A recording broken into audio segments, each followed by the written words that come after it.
start this thing. Let's... I would have done my hair differently. All right, everyone. I'm excited. We are in episode 17 already. I got a great guest with us. His name is Napoleon. Hi, Napoleon. Hi, how you doing? I'm doing good, and I'm so excited to talk about this song because I do have some memories of this song, but I've never, ever heard this part of a misheard. So the song we're talking about is Stacey Q's Two of Hearts. Mm-hmm. What was your misheard lyric on that? My misheard lyric. Now, little clarification here. Okay, so this... because, I mean, it's the title, right? Right. So I have to say, okay, this sort of came out. So my misheard lyric was, instead of two of hearts, it's two hot farts. Oh, okay. Yeah. Now, that came up. It was because, well, I had a friend who was a DJ, and this was, this was playing in grade 10. Oh, sorry, Canadian, so yeah, grade 10, yes. So he would whisper, like, as the song was playing, I mean, I knew it was Two of Hearts, but he'd go, like, every time she would sing the chorus, yes, he'd go, two hot farts. And it became this earworm, which has persisted the decades. So now, anytime that song comes on, I will, whoever's nearby, I'll whisper, two hot farts. And so... It works, though, because of it's the same syllables. Yeah. It rhymes. Yeah. So how, can you tell the audience that's listening, how...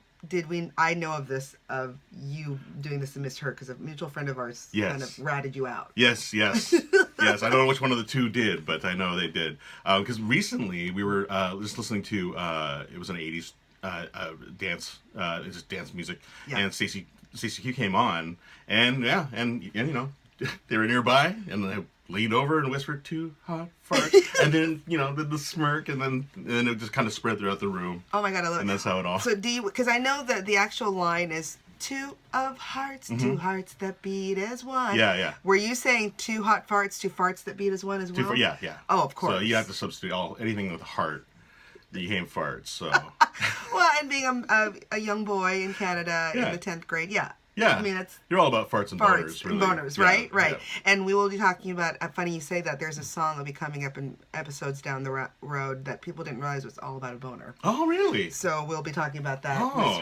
It's called, it's by Next, and it's Closer, I think, and I didn't realize, now that I know, it's about having a boner on a dance floor. Oh my God. So we will explore that in a different episode. Oh, that's wonderful. So that's a precursor. Yeah. But do you want to know a little bit about kind of what Two of Hearts is about and about Stacey Q? Absolutely. So when did you think that came out? I'm going to say 86. Okay, you're on the money. Really? 86. Yeah. It came out 86 by American singer Stacey Q. Mm-hmm. Now, of course, Stacey Q is not her name. No. That's her stage name. Her name is Stacey. Q Stacey. I would be awesome. Stacey Lynn Swain. And she was born on November 30th, 1958. Wow. But remember, in 86, she was quite young. Her stage name is Stacey Q. She's an American pop singer, songwriter, dancer, and actress. Yeah. And pretty much, I think, I did some more research, and I'll find some research again, but I'll do more research again. But I didn't see any other songs that hit it this high. Yeah. Were her Two of Hearts. It was released, like you said, in 1986. She is the youngest of 3 children. Her mother, Joyce, is a cardigan. Oh, she actually bred cardigan Welsh corgis. We love corgis. Oh my God, delicious. We love. And they're a dog of choice of the Queen herself. Uh-huh. And I just found out recently, I know I'm going off on a tangent, that if you have a whole bunch of corgis, that's a rowdy of corgis. A rowdy? Yes. Really? Which is a perfect word for that. Oh, yeah. Wow. So her mom, Joyce, bred corgis that actually appeared in Hollywood movies and television. What? Wait, can I guess? You know what? Yeah. Do you know of any shows that had corgis? No. Was it She called Wanda? Was you know what? We might have to check that out. Yeah. It could be her mom's, Okay. And Stacey Q shared this in a 1989 interview about her background. Okay. All right. She also said when she was about 3 years old, she asked for dance lessons. They said, nope, you have to wait till you're 5. And she did. And she ended up doing classical ballet, which you'll see, I guess, in her video. Yeah. When you said she's a dancer, looking at her videos and going, really? Are you? Oh, really? I'm sorry, Stacey Q. I thought the same thing too, Nicole. I'm like, okay. That's cool. And then after graduating from high school in 1976, she actually joined the Ringling Brothers Barnum and Bailey Circus. What? She performed as a showgirl in her first year, an elephant rider in her second year, and then after that, her first singing project was a Los Angeles radio spot where she introduced and announced programs while impersonating members of the Go-Go's. Oh my God! Really? Oh wow. Yeah. That's impressive. And, she definitely looks like an elephant rider to me. Well, For first impression. Well, and speaking of which, I mean, I don't think there's any Barnum and Bailey anymore because of all the animal cruelty, and it's just not kosher. Yeah, right? That's right. Right? So did you know that about her? I didn't know that I didn't know about that. No, I didn't know about that. It's interesting, the links to other 80s bands, because, well, I have a thing. Yes. When I was watching her, there had to be a thing with the eyes. Like the 80s, all the female pop stars, they had this thing with their eyes. Susanna Hoffs, the eyes? Yes. So if you look at Stacey Q's video, she does a lot of that. There's a lot of the look side to side, big, massive, big eyes. And I don't know. I think it was just I think it was the thing then, and maybe the direction then was like, look, I'm guessing when I see that, I'm thinking, I'm not a good girl. Yeah. I can have another side to it. Yeah. So good catch on that. Yeah. Well, I noticed that. Even Madonna did that in some of her early videos. Yeah. It's never look in the eye, but it's always like really just extreme. Look, I don't know. I might know something.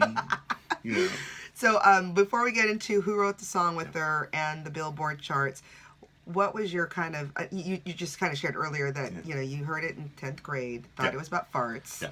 Anything in relation to the song other than the funny jokey thing about changing the lyrics a bit? Yeah, well, it had that hook. Like I guess back then the dance music good hook. Back then we're like the repeated sampling of "I Need You." We're gonna be talking about that. Yeah, so you know your stuff. I mean, that's the thing that actually gets in your head. Yes, right? yes. And as horrible as it sounds, it's still it is the hook, definitely.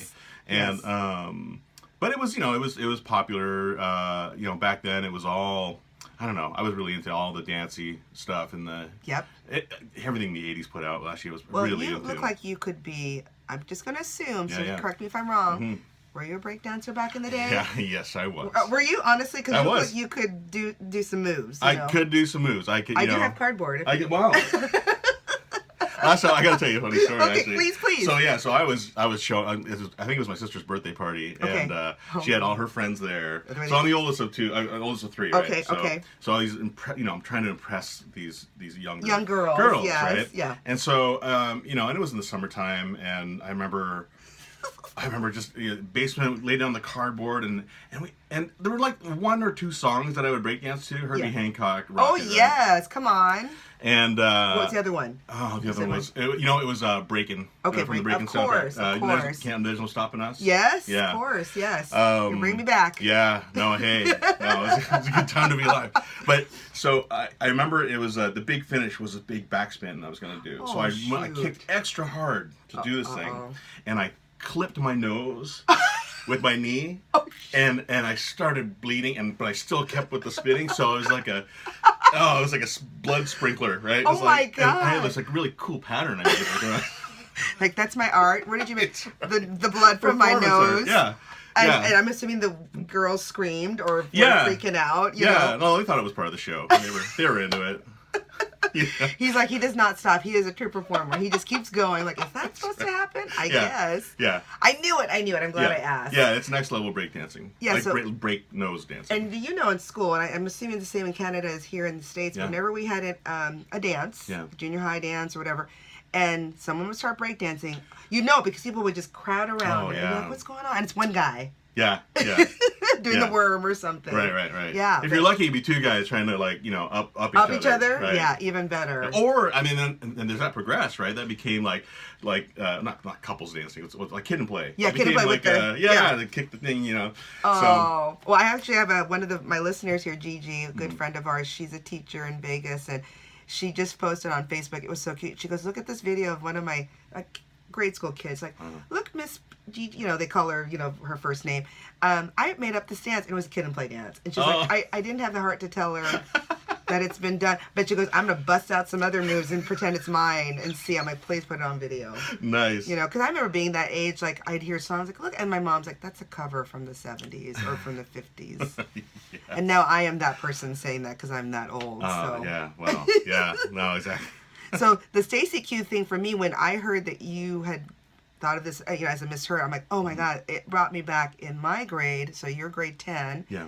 I was grade 9, so around. Oh, yeah. And it was the school assembly, and it was the So there was 2 cheerleading squads. I was in one, and there was another. I don't know why they broke us. I think it's because there was a clique going on. Oh. And their whole thing was they like to dance more than actually do the cheerleading moves, and they always dance to Stacey Q's 2 of Hearts.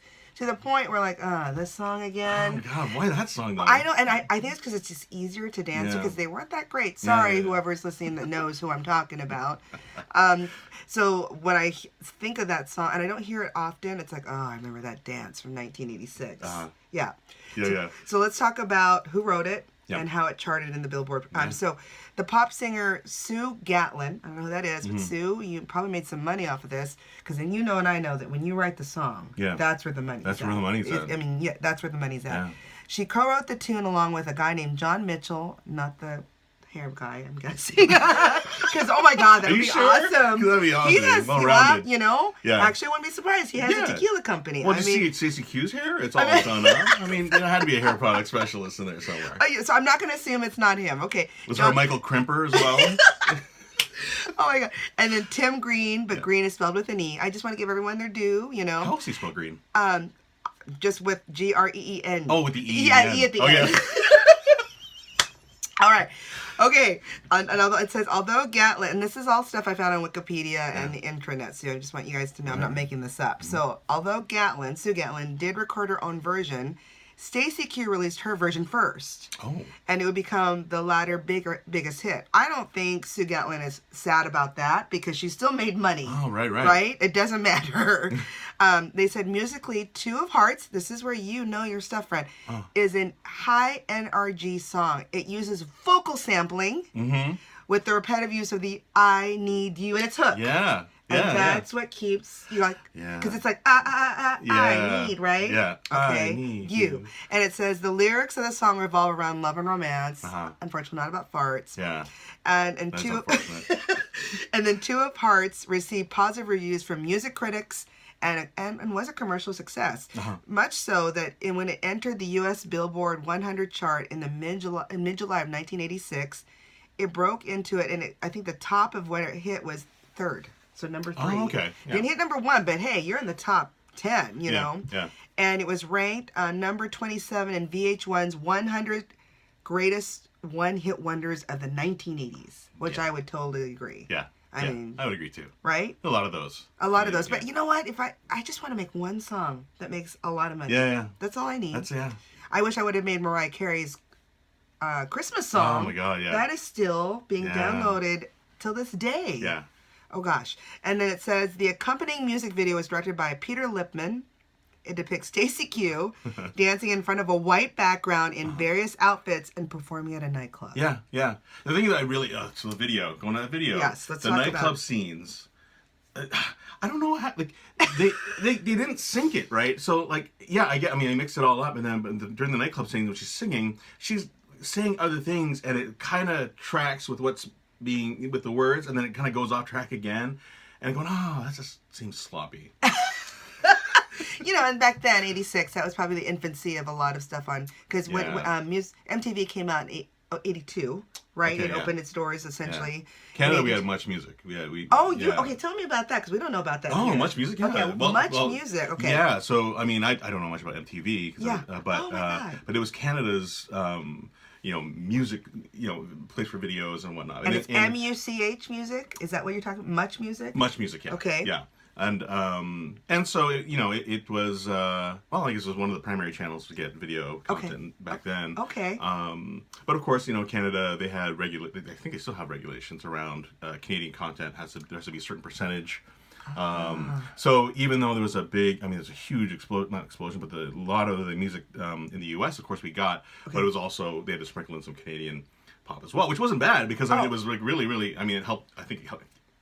Grew that out a lot. I mean, it got things like, I think you did a podcast on Man the Hats and... Yes. And he's Canadian. They didn't know that. Yes. And, so many, like Luba, anyway, a lot of these Canadian groups I wasn't even aware of, or, I was just aware of because it was naturally there. I didn't realize that not everyone knew about them because, So did Much Music come out the same time as our MTV? No, I think it was after. Like in the 80s still, or more in the 90s? Yeah, no, it was in the 80s. It was in the 80s, and it was a channel. Did you have to pay for it as well to get it? Because Oh, for MTV, you had to pay for it. Oh, yeah. Oh, okay. It was not free. No, Much Music. That's how you can tell someone. Free, yeah. That's how you can tell someone was rich. Oh, okay. You're like, you have MTV? You're like, oh yeah. I'm like, oh, hello, friend. Yeah. Yeah, the for Much Music, I don't know if it was pay. No, in Canada, I'm assuming it'd be free. I mean, you guys are all really good about sharing with all. Yeah, I think, but I mean, there's a capitalist side to it all as well. So there may have been like a pay deal at first. I can't remember honestly, but I remember when I was watching it into it, it was readily available. We never paid for. We weren't into the premium. And did you see the Stacey Q video on there too? I saw. Well, there were. Okay, so let me go back. Yeah, please. So Canada. So I don't know if you know who John Roberts is. He's like a CBS anchor. The name is ringing a bell. Okay. He was J.D. Roberts back in the day, and he was a video jockey. No. Yeah, for a show called Toronto Rocks. Oh my god. And oh god, it's so great. I mean, yeah. So there were like these Toronto Rocks. There was video singles. There's these like there are two main ones I remember. But I remember rushing home after school and like watching those, and that's where I got most of my video. Like jumped in on the videos of the '80s. And got all that. So when Stacey Q came out, it was all everything flowed through there. That was like wow. Okay. So but. Let me ask you this: on Much TV, Much Music, Much Music. Sorry, you guys didn't like. Would you play some of the kind of more risque, or would they like say no to that? I don't know if that was You know, it's funny you say that because no, I think there were things that were played that they were able to play on Much Music that they couldn't play on MTV. And I remember Soundgarden, was on there, and I remember it was just a commercial spot, and they said, "Hey, Much Music, thank you," because they released Jesus Christ Pose. Yes. And I remember it was, I don't know if it was banned, and they wouldn't play it in the U.S. or they wouldn't play certain videos, and but Much Music would. I remember them saying that, and even oh my God, what's his name? Who did I'm Your Pusher? Ice-T. Oh, Ice-T, okay. Oh my God, we're going back. Oh, you know what? Okay. We are going back. Yeah. No, So, and he also said the same thing. Like, a lot of stuff, the controversial stuff he wrote, Much Music, Canada was a little more liberal in what they would put out there. Oh, that is so cool. So you probably got to see things we didn't get to see there. Yeah. Because I'm trying to remember, like, one of the, I think, videos that were probably, I can't remember if they showed it on MTV, and I'll have to do some research, but, Prince's song Darling Nikki was pretty risque back in the day, and it's like, did they even play that video? I can't even remember if they did on MTV. Yeah, I remember, Darling Nikki, can we say masturbation? Yes, you can say masturbation. Yes, you can. Thank you. No, when masturbating with a magazine, I didn't know how to. I was trying to imagine. Did she roll up the magazine, and or was it just visually? As a kid, yeah. I'm telling you. I mean, you don't know what you don't. I mean, now kids can look things up, which is a good and a bad thing. Right. But like so here's my funny story. You say that because I'm tracking with you. I was 12, and in the U.S. the big book for us growing up, especially us young girls, was Judy Blume. Yeah. And I don't know if she's still around with the young kids now. She is, actually. And she wrote many good, growing of age, books. Are You There, God? Are You There, God? Yeah. It's Me, Margaret. And I think, is that the one? Forever was the book she wrote about a woman, a young girl losing her virginity. Okay. And so, of course, yours truly had a copy. I don't know how I spirited it away because, when you go to the library, they would really figure out, can you be bringing that home? And I remember I had a slumber party and we were reading it, and the part where she talks about a rubber, and we were like, what is that? We didn't, there's like 10, 12-year-old, and those are listening that know, they're going to giggle. And I thinking, no, there's no YouTube, there's no Wikipedia, Google. I'm like, you know what that is? I think a rubber that she's talking about is what you do it on when you're on your period. So it doesn't get everywhere. They're like, oh, that makes sense, That makes sense. So that's how we figured. So you thinking about that too makes sense too. Like, how? What? With Amazing? Yeah. Oh, youth. Mm-hmm. But that's when we again could not look things up. Exactly. No, we had. At best we had like microfiche. Remember those? I love me a microfiche. Oh, I know. Is there something cool about? Yes, please. Would you like the microfiche? Yes, I'd like the microfiche. Well, okay. Let's. There's gonna be some young listeners, so let's talk about what is. How would you describe a microfiche? We gotta explain that. Yeah, that's right. So microfiche was. Oh my God, There was no way. So everything, all printed material, newspapers, magazines, and whatnot, for them to archive it. They needed a way to archive it because I mean, paper would just break down, and we didn't have computers then that we do now. That's on our phones. Yes, yeah, we had no way to store. Yeah, no way to store it and all that stuff. No digital scanning. So what they did was they would take, I guess, like photos, essentially. That's what it is. And of each page, and they would basically group up the photos on one single sheet of cellulose. Yes, this like filmy thing. Yeah. And then they would archive those cards and whatnot. And so to go do research on that, you would ask for it. They would go back and they had that. And who's the they? It's the librarian. Yeah, the librarian had a lot of power. That's right. They had all the information, right? And then they hand it to you, and you went to these special machines, which had a screen, and then you'd place the microfiche in the. God, it was was it a flap? A flap, yes. You put it in. You put it in, and then you slide it into the thing, which had the lens, which then projected on the screen. Yes. And then you could move it around to look at the different pictures. And then you could zoom in. Yes. And if you saw what you wanted, and these were maybe the more advanced ones. Yes. You would actually hit print. Yes. And it would be like this messy carbon printout but thing. you had something. I'm so glad you said that because the earlier microfiche film and the box you put it in, you couldn't print it. You just got to see it. Yeah. But then later on in the late 80s, you could print it, which was amazing. Oh yeah, that was the advanced. It was like the high class, like people who had MTV subscriptions. Exactly. Would get to use those machines. Yeah. So youngins, that is the magic of microfiche. Yes. So if you hear your grandma, or maybe your mom and dad talk about it, that's what they're talking about. Do you remember there was a MaxiPad commercial? No.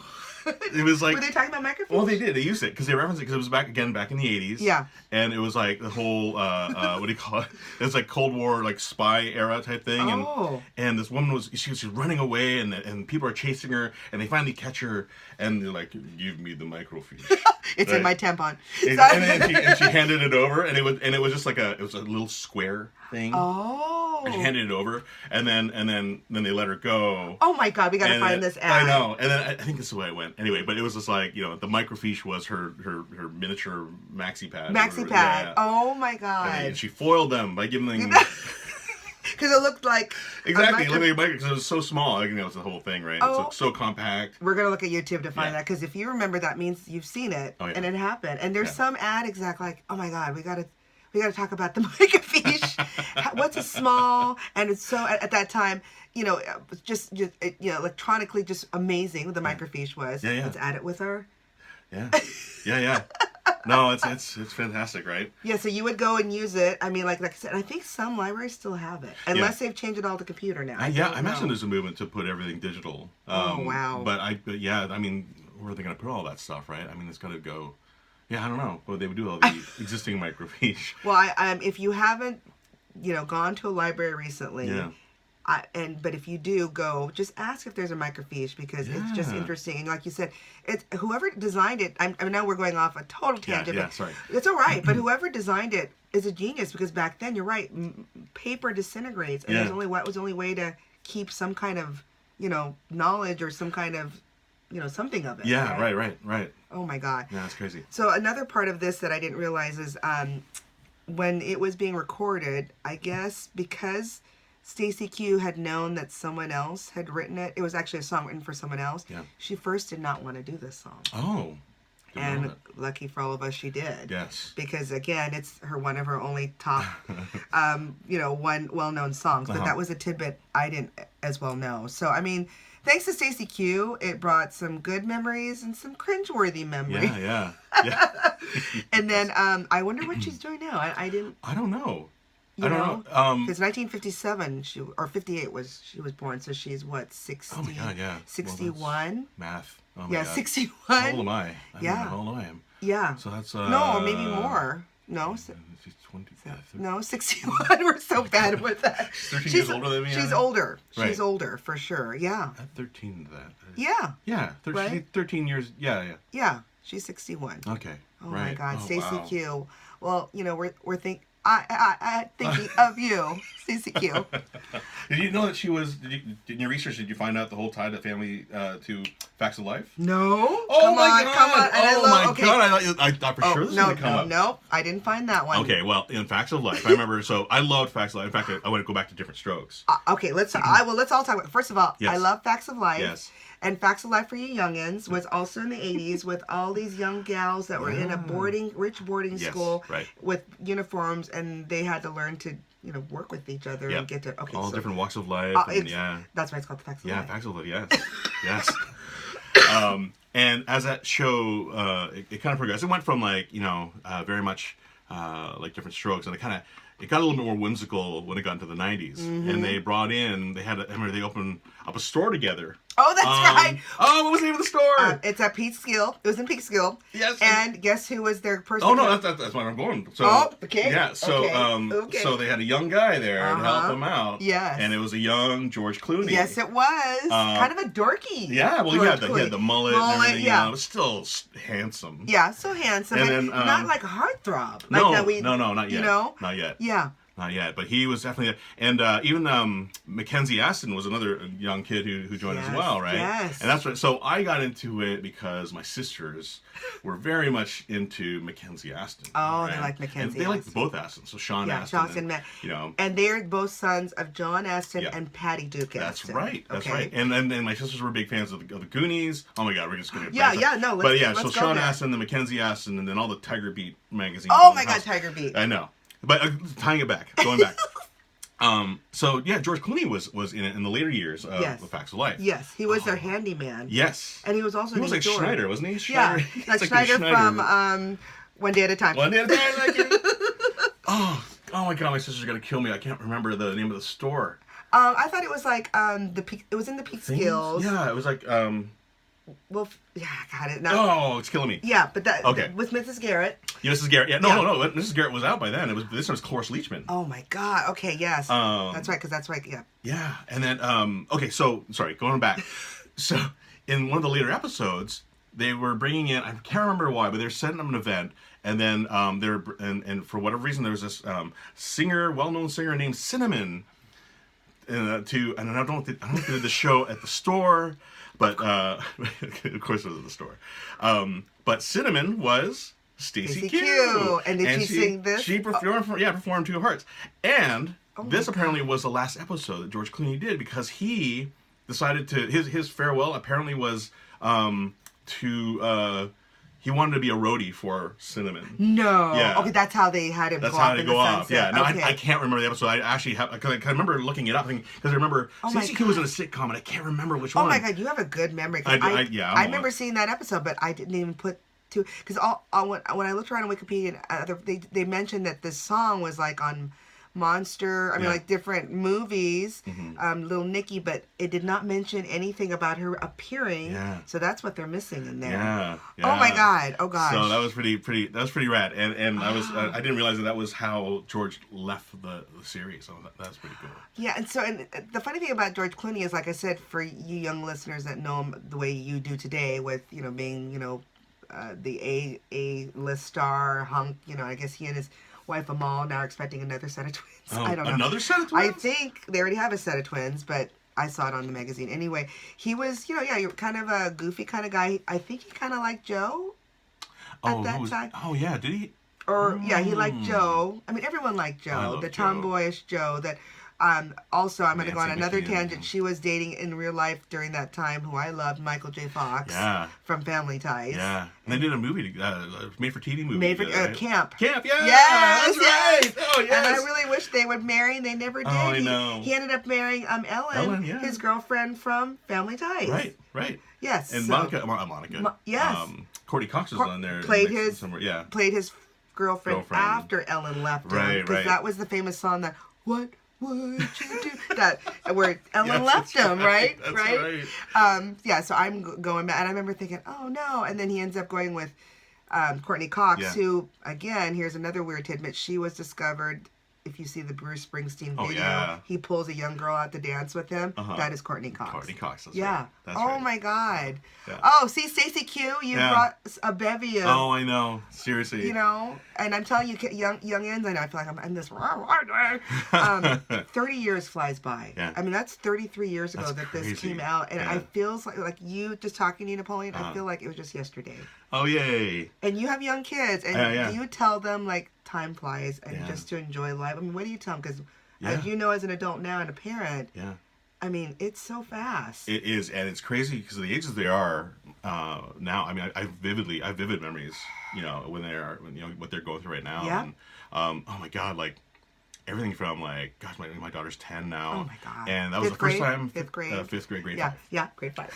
Grade 5. As the Canadians say. But I remember, see, when I was 10. Yeah. Oh my God, I was gonna. That was the first time I won. I remember I won something from the radio station call-in. Oh my God, that's really big. Back in the day. Oh my God, because all we had, right? It was sort of, there's no internet or anything, and it was like, and I happened to be, I was up. I went to sleep with the radio on, right? Okay. And I always had my favorite station. It was like a pop station, or whatever. And I remember it just happened to be like 2 a.m, and I happened to be up because I had to go to the bathroom, whatever. And then I came back and they said, first 5 callers, you know. And of course, because I was such a diehard fan of that radio station, I memorized the number, right? And that was before you could do redial. Right. Right? You had to really type it. Or did you do this? The rotary. Well, the thing was, okay, so you can either dial it in, or you can actually go directly to the operator and like give them a code, and they would know exactly. And I still to this day don't know how that works. Oh my God. Because I said Zenith 55 100. I remember it all, right? Yeah, oh my God. And then, because I said it over and over again. Every time I tried. And the one time, like, at 2 a.m, you know, I do it, 55, 100, and, you know, I was a 10-year-old tired kid. You got in. And I got in. I was the first caller. I'm surprised they let you win because you have to be 18 and over usually. Yeah, I don't know, actually. I don't know. Maybe that shut them down. I don't know. No, but it was, what I won, well, first of all, they were, like, really surprised. They're, like, as soon as I called in, they're like, hey, like, how old are you? I said, I'm 10. Yeah. Like, where are your parents? Asleep. They're asleep. Okay. And so, well, you won. And you know what I won? What did you win? I won AC/DC's For Those About to Rock LP. Oh, my God. Oh, I was such an AC/DC fan. Yeah. And so I was just, I remember, gave my information, and then I hung up, and I was so excited. I woke up my sisters. I was like, oh my God, I just won. I just won AC/DC album. And, you know, they're like, what? Yeah, because it was late at night. It was. And I went to school the next day, and I told everyone. Of course. And you know, and it was all exciting. And then, I don't know, a few weeks later. They just mail it to you? They mailed it to me in this big cardboard, it had a rip thing. And I remember it had like CKOC, like, you know, it was a radio station, letters on the front. You knew it was legit. Oh, I was so excited. I opened that up, and I was like, yeah. Oh my God. I brought it to school. Yeah, you showed them, here's what I got. Yeah, you know? Check it out, you know. That was the day before Facebook, and so you just had to show it, and we had to tell everyone. You had to bring it, you had to bring it and show everyone. God. Yeah, that was exciting. Now, let me ask you this. So, you probably did, I also had a big boombox stereo radio next to my headboard. Yeah. And whenever I wanted to make a mixtape, I'd have a tape ready, and I'd ready to hit record whenever, because that was the only way you could do mixtapes back then. Yeah. Did you do the pause and then the record and wait until they stop talking and then go? I wasn't that smart. Okay. So there's many mixtapes. I know that there was the DJ, you know, talking. Yeah. Or sometimes they'll talk ahead and like, oh, you just ruined my. I hated that. That's why. I remember sitting there because I do the record pausing and I'd listen and they'd be talking and going, stop it! You're ruining my recording. And then I'd wait, and then when they stop talking, you know. Yeah. And you get go. It. Oh my God. And then in the back of your head, you go, I got the song, but I didn't get all the song. Exactly. And so now you're listening if I hear it again, I'm gonna record it again. Now, Napoleon, did you ever make a mixtape for a girlfriend? I know you're married to your beautiful wife, Molly, but I don't know if you...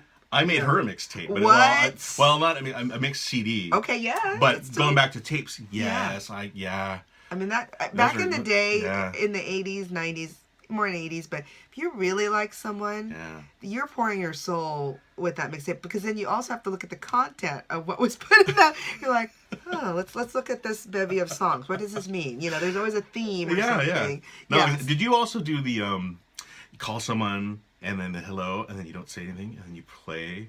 Oh, I never. And you play the song. I never did that. Kind of creepy.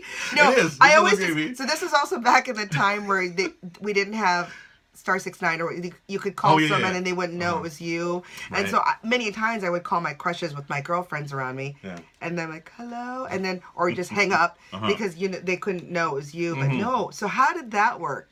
Yeah, that was this is me in grade 8 now. So Okay. so I remember the only so apart from like sending letters and whatnot, it was God, like cool. I remember it was Chicago. Oh my God. You're the inspiration. Oh, that Chicago. That album. Actually, that was my first Chicago. Hard Habit to Break. Yes. You're the inspiration. Yes, all right. that. Was it 21? What's the name of that? No, that's Adele. Chicago 19, 17. I think it was Chicago 17. 17, and I yeah. have the cassette of that, and every song on that it's is so amazing. great. Oh, Yes, that was absolutely. Many a time I'd see a 7th, 8th grade, grade 8 Yes. dance, and the Hard Habit to Break, and I'd look around and you'd see the crying. Or the crying in the corner, like, Napoleon didn't ask me to dance with him. And then the friends are like, he's an ass. You know? He gave me a mixtape. He's not dancing with me.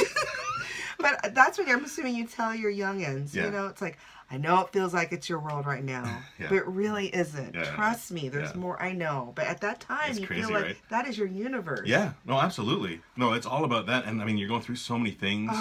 But I think that's what's really cool, and I'm sure you can relate to this, is being, I was born in 71. Oh, yeah. I'm 72. Okay, so, I mean, we grew up in an amazing time because we got to experience disco. Oh, yes. And what we call classic rock now, right? God. And then, I mean, then you jump into the 80s, and 80s became this mix of... And we were in the middle of it. In the middle of it all. Fashion, the songs. Fashion, songs. You had pop, you had new wave, you had movies, you had punk, all Star there's an explosion Wars, of culture. everything, everything. It was all there. And then, I mean, and as amazing as the 80s were, and then going the 90s into college, and it's like, oh my God. Yes. So a lot of my musical, I love 90s grunge, but I also love, like a lot of the dance music back then in the late 80s, the club music back then was awesome as well, right? Yes. And, it eventually grew into like techno and stuff like that, but it was like the EDM back then was so different, and it was great. It was like a nice, refreshing steer away from the pop stuff. Yes. And it felt special to know that music, right? Yes. Because you dress a certain way. You had the big baggy jeans, I had big hoop earrings, Yes. big silk shirts, or it was rayon because I was before silk.